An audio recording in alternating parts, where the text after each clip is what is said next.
Okay. When I saw the trailer for this movie, I was totally on board with it. I thought it looked fucking killer. I could hardly wait for it to come out onto Shudder. I was like, wow, this thing looks fantastic. All right. And then I did something that I don't normally do while I was waiting for this movie to come onto Shudder. Was did a little bit of research. I don't normally research movies, but this movie did have me intrigued with some scenes that were in the trailer. So I went online and I looked up the director and the writer to see what we were kind of getting into. And I was like, what? Is this even a horror movie? Okay, so let me just give you a quick rundown before we get started. So the writer, and I don't mean this in an insulting way at all. I didn't have my hopes up after reading the movies that they've worked on. So Keith Cooper, okay, he's the writer of this movie, but I'm going to give you some titles of some of the movies that he's written. A Very Country Christmas Homecoming, Love and Harmony, Baby in a Manger, A Very Country Wedding, A Christmas Village, Christmas Wedding Planner, A Very Country Christmas. I'm like, what? So then I jumped over to Justin D, and I hope I pronounce your name right. It's either Dyke or Dick, I'm not sure. But then we get movies he's directed. Okay. Christmas in the Wilds, Christmas in the Rockies, Romance in the Wilds, A Christmas Exchange, Love in Harmony Village, Love in Harmony Valley, The Wedding Planners TV series, Love by Accident, Baby in a Manger, Christmas in Paris, Christmas with a Prince, Love Alaska. I'm like, what? Do I even want to watch this fucking movie now?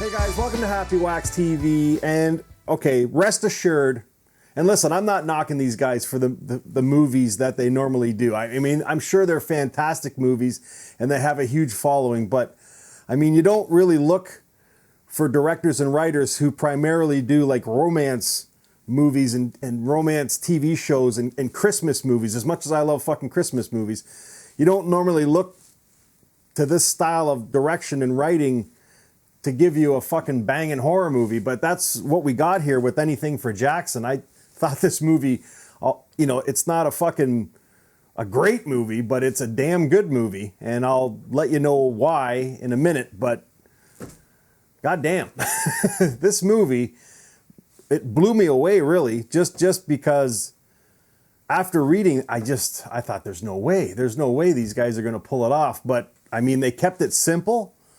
It doesn't try to be something it's not. And I think for the most part, from what I saw, like the demons and the gore and everything is fucking practical. For the most part, there's a little tiny bit of CGI in here, but I don't know. I left this movie feeling pretty fucking good. Now, okay, so it came out on Shudder. Okay, it got released a couple days ago. It didn't come to Shudder Canada yet. Okay, but you can get it on Shudder in the States. And I'll tell you something. I always rag on Shudder. They're an awesome platform. They're one of my favorite platforms. That and Tubi TV. But I always rag on Shudder for releasing movies in the States, but not over here. Or, we get them over here in Canada, but sometimes they don't go to the States. Well, I actually did have a person from Shudder contact me, which was really cool. So I just wanted to say thank you. And I kind of knew this in the back of my head, but the movie rights are different for here in Canada than they are in the States. So sometimes when they get rights to show a movie, they don't always get it for both places. So they have to show it where they can first, and then eventually they pick the rights up over here in Canada or vice versa, and that's how it happens. So that's the same with this. So if you live in the States, you can watch it now. If you live in Canada and you have Shudder, you're not going to see it on Shudder just quite yet. So, but when it does come out here in Canada, or if you're one of the lucky guys in the States to watch it, I mean, you're loving this movie. You really are. Now, there were some people that didn't like this movie, and I can understand why. This has to do with the demons in this movie. Basically, the synopsis really quick. A bereaved satanic couple kidnap a pregnant woman so they can use an ancient spell book to put their dead grandson's spirit into her unborn child, but end up summoning more than they bargained for. Okay, well, that's the synopsis of this movie. Basically, we have an elderly couple and their grandson has passed away due to a car accident. The couple is Sheila McCarthy, and you'll recognize her. She was the reporter in the Die Hard movie. She's been in a ton of movies. And then Julian Richings is fucking Henry Walsh. He is awesome, man. He is, if you don't recognize him, then you don't watch horror and sci-fi movies. Like, he has got a very recognizable presence and face on screen. And then Konstantina Mantalos, I think that's how she plays Shannon Becker. I've never seen her before, but her acting is spot on. She's the pregnant woman, and basically Henry Walsh is the doctor that she goes to see while she has this, you know, kind of a mistake of a pregnancy sort of deal. And then Audrey and Henry want to bring back their grandson. So they join this satanic group, okay, and they learn about these spells where you can kind of do like a reverse exorcism.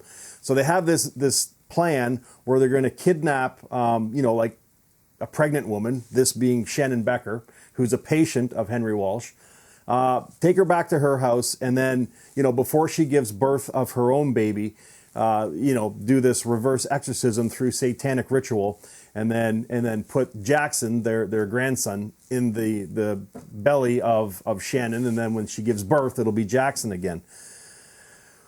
Well, okay, so for the first act of this movie, I thought it was going to be kind of a comedy, okay, because both, the couple here, Audrey and Henry, are both kind of bumbling around. They don't know really how to do this. They're kind of learning as they go sort of thing, but it's almost comical. And I thought, okay, this is a comedy, but the trailer doesn't show this. But I'm telling you, right as we get into the second act, after they kidnap Shannon right off the hop. I mean, this movie doesn't hold, you know, there's no warm up here. It's like first scene, first act, it's like them kidnapping her and bringing her into the house. So, but you learn, in the first act, you learn why they're doing this, which is what I just told you. And then the second act is when things kind of get more serious. This is when they perform the exorcism, the reverse exorcism, and then shit starts to happen, but not in a good way to this satanic couple. What they have done, and again, I'm going to give a spoiler here, but it's not like I mean, you can figure it out from the trailer. When they open up this doorway to hell to bring, or, you know, through these satanic rituals to try and bring Jackson back, they find out later on that they've left the doorway open so that other demons can come through as well.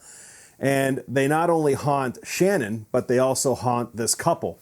And that's what makes this movie fucking great, is like, they fucked up, and now they have to figure out how to fucking undo what they did without undoing bringing Jackson back. You know what I mean? And it's just, I don't know. I thought it was pretty cool. I thought it was a pretty good idea. It's a simple idea. It doesn't get too complicated, even though I probably just made it sound complicated, but it's not. Everything's explained to you as you go throughout.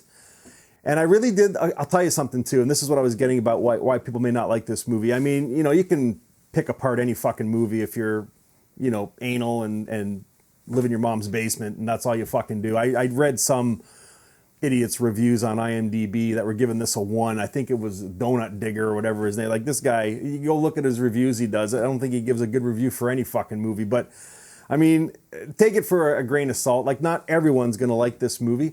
And one of the reasons why I think some people may not like this movie is because when we watch movies that have demons in them, we're so used, and I love it. Honestly, I do, okay?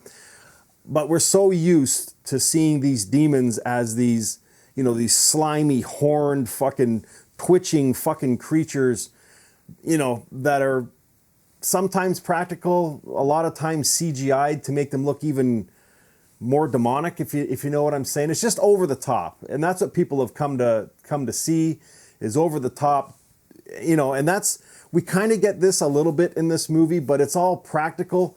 And it's not like, the demons are more human looking than they are non-human, if you understand what I'm saying. Like, you can watch a trailer and you'll see exactly what I mean. There's a woman in here who's flossing her teeth to the point where she's chopping her teeth out of her fucking mouth, okay? But she looks fucking human.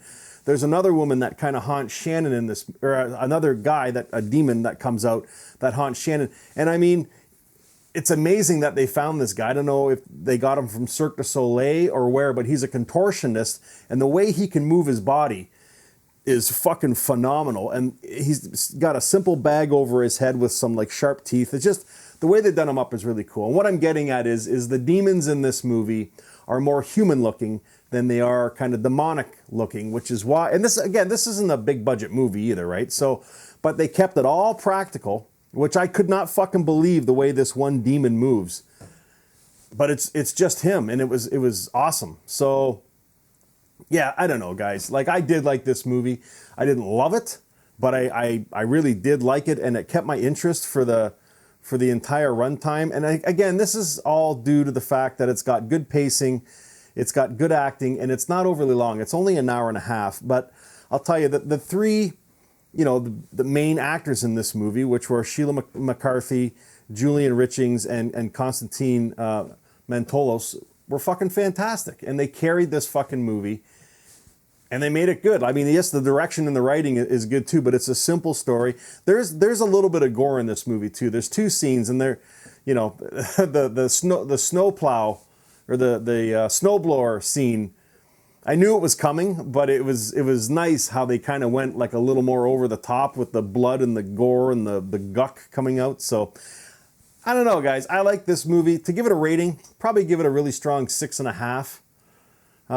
Yeah, again, it's not going to be a movie that everyone's going to love. I'm just telling you that now. But I think for the most part, most of my viewers, most of you, okay, I think you really enjoy this movie. And give it a watch. I did not have high hopes for this movie when I read the what the writer and the director had done as far as movies. But hey, don't judge a book by its cover, right? So this is their first horror movie, and I think they killed it. So, and I want to see more horror movies from these guys. Maybe tone down the Christmas and romance movies a little bit. Maybe work more on the horror flicks, because you've got a good one here, guys. So. Anyways, it's called Anything for Jackson. If you've seen it, let me know what you think, guys. And if you haven't, please go watch it, come back, and let me know what you think of this little gem. Until next time, stay scared.